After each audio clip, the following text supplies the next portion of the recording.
ఎన్నికల కౌంటింగ్ అనంతరం ఈ కృష్ణా జిల్లాలో కానీ రాష్ట్రంలో అనేక మంది తెలుగుదేశం పార్టీ జనసేనకు సంబంధించినటువంటి నాయకులు కార్యకర్తలు వైఎస్ఆర్ కాంగ్రెస్ పార్టీ గ్రామ స్థాయి, వార్డు స్థాయి, మండల స్థాయి, నియోజకవర్గ స్థాయి యాక్టివ్గా ఉండేటువంటి లీడర్స్ పైన ఉద్దేశపూర్వకంగా దాడులు చేస్తున్నారు. అదేవిధంగా వాళ్ళ ఇళ్ళకెళ్ళి ఇళ్ళు పగలు కొడతాం, కార్లు పగలు కొడతాం, అర్ధరాత్రులు వెళ్ళి వైఎస్ఆర్ కాంగ్రెస్ పార్టీ శ్రేణుల్ని భయపెట్టాలి, ఈ వైఎస్ఆర్ కాంగ్రెస్ పార్టీని డిస్టేజన్ చేయాలని చెప్పి పెద్ద ఎత్తున ప్రయత్నాలు చేస్తున్నారు. వాటిల్లో కొన్ని చోట్లయితే ఫిజికల్గా వ్యక్తుల మీద దాడులు చేయటం, కాళ్ళు ఇరక్కొడతాం, చేతులు ఇరక్కొడతాం, తల్ల బాగలు కొడతాం. అదేవిధంగా ఈ గ్రామాల్లో కానీ ఇక్కడ కానీ మీరు ఉండకూడదని చెప్పి వార్నింగ్లు ఇవ్వటం అనేక రకాలుగా చేస్తున్నారు. వీటికి ప్రత్యక్ష సాక్షులు పోలీసులు దగ్గర ఉండి వాళ్ళు కొడతాంటే వీళ్ళు చూస్తూ నిలబడి ఎంజాయ్ చేస్తున్నారు.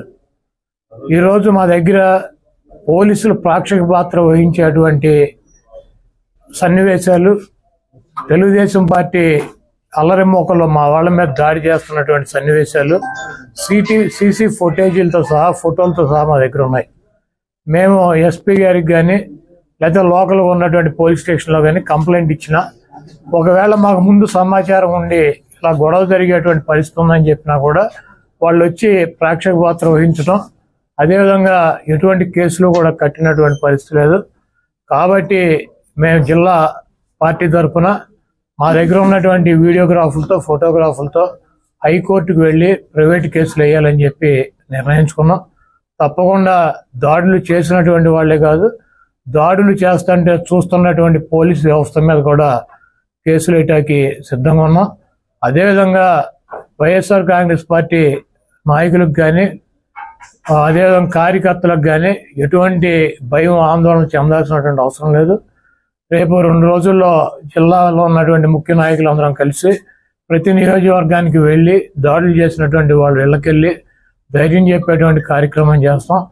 దీనికి జగన్మోహన్ రెడ్డి గారు కూడా మీరు ఎట్టి పరిస్థితుల్లోనూ కార్యకర్తలు కానీ, నాయకులను కానీ జరుగుతున్నటువంటి దాడుల్ని మీరు చూస్తూ ఊరుకోవద్దు, పార్టీ అంతా యాక్టివ్గా ఉండి అందరూ ఒక వేదిక మీదకి వచ్చి వాటిని తిప్పి కొట్టాల్సిన అవసరం మన మీద ఉందని చెప్పి ఆయన కూడా చెప్పారు. కాబట్టి పోలీసు వ్యవస్థ ఒక అసమర్థమైనటువంటి వ్యవస్థగా ప్రేక్షక పాత్ర వహిస్తున్నటువంటి ఈ పోలీసు వ్యవస్థకి మరి మా నుంచి ఈ తెలుగుదేశం పార్టీ గోండాల నుంచి మా పార్టీ నాయకుల్ని, కార్యకర్తల్ని కాపాడుకోవటానికి మేము కూడా 2 రోజుల్లో రోడ్డు మీదకి వచ్చి ఎక్కడైతే మా వాళ్ళ మీద దాడులు జరిగినాయి, ఎక్కడైతే మా వాళ్ళని ఇబ్బంది పెడుతున్నారో ఆ ప్రాంతానికి వెళ్తాం.